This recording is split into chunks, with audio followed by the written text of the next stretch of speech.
नमस्कार, आप देख रहे हैं मेरा भारत मीडिया और मैं हूं रमाकांत सिंह। खबर बिहार के औरंगाबाद से।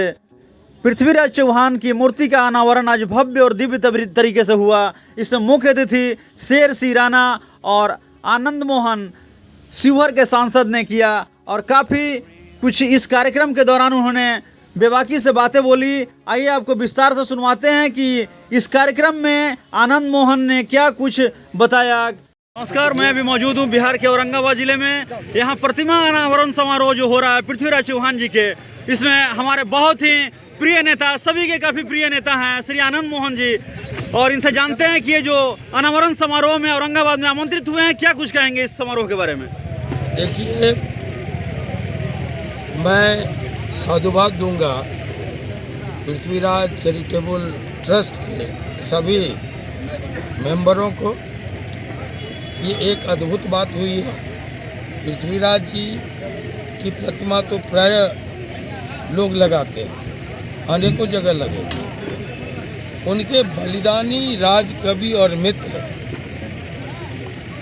चंद बरदाई का की जो प्रतिमा यहाँ लगाई गई वो अनुकरणीय है, प्रशंसनीय है। इसकी जितनी प्रशंसा की जाए कम है।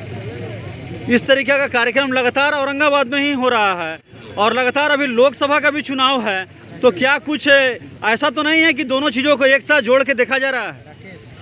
आप तो एंगल निकालना तो चौथा स्तंभ आप प्रेस के लोग हैं, निकाल सकते हैं, लेकिन यहाँ कोई राजनीति नहीं है।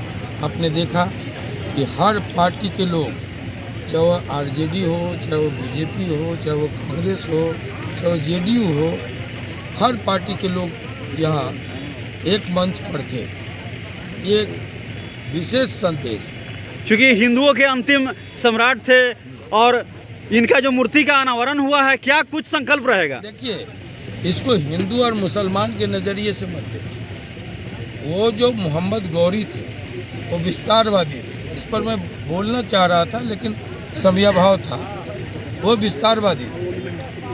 मोहम्मद गौरी एक धर्म विशेष को रिप्रेजेंट करता था और पृथ्वीराज चौहान एक धर्म विशेष को। तो इसको धार्मिक आईने से मत देखिए। मैं आपको बताऊं कि जब हम इस तरह की बात करेंगे तो हम आपको आईना दिखाएंगे कि आज़ादी की प्रथम लड़ाई जो थी 1857, वो बहादुर शाह जफर के नेतृत्व में लड़ी गई थी। उसके बाद जो लड़ाई हुई गांधी के नेतृत्व में, उसमें मौलाना आज़ाद थे, सीमांत गांधी थे, खान अब्दुल गफ्फार खान। उसके बाद जो क्रांतिकारियों ने संघर्ष किया इस देश की आज़ादी के लिए, उसमें अगर कोई राम प्रसाद बिस्मिल थे, चंद्रशेखर आज़ाद थे, भगत सिंह थे, तो उसके साथ साथ अशफाक उल्लाह खान भी थे। और उसके बाद आज़ादी के बाद इस आज़ादी को अक्षुण्ण रखने के लिए जो पाकिस्तान से जंग हुआ, तो वहाँ भी कैप्टन हमीद सबसे ज़्यादा आगे बढ़ के बलिदान दिया। इसलिए हम जो गंगा जमुनी तहजीब के लोग हैं वो इन बातों में यकीन नहीं करते कि वो हिंदू सम्राट था और इसको हिंदुत्व की तरफ ले जाइए। ये जो संदेश था। अब हमारे साथ मोहम्मद आसिफ अली जी भी आए जो हमारे राष्ट्रीय महासचिव हैं, इसलिए ये इस नज़रिए से इसको नहीं देखा।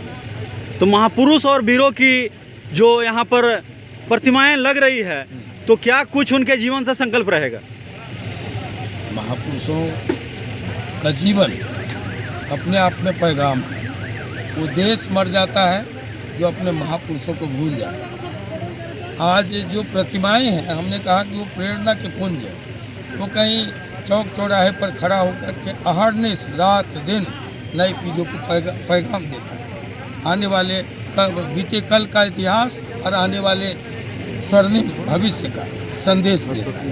तो ऐसे महापुरुषों को जिनके साथ लोग मानते हैं कि इतिहास ने पूरी तरह इंसाफ नहीं किया, अगर उनकी प्रतिमाएं लगती हैं तो ये प्रेरणा के स्रोत हैं, पुंज हैं, और ये अच्छा मैसेज आने वाली पीढ़ी को। क्योंकि एक सवाल इस कार्यक्रम से हटके, क्योंकि लोकसभा का भी चुनाव काफ़ी सर पे है, तो आपकी रणनीति क्या होगी।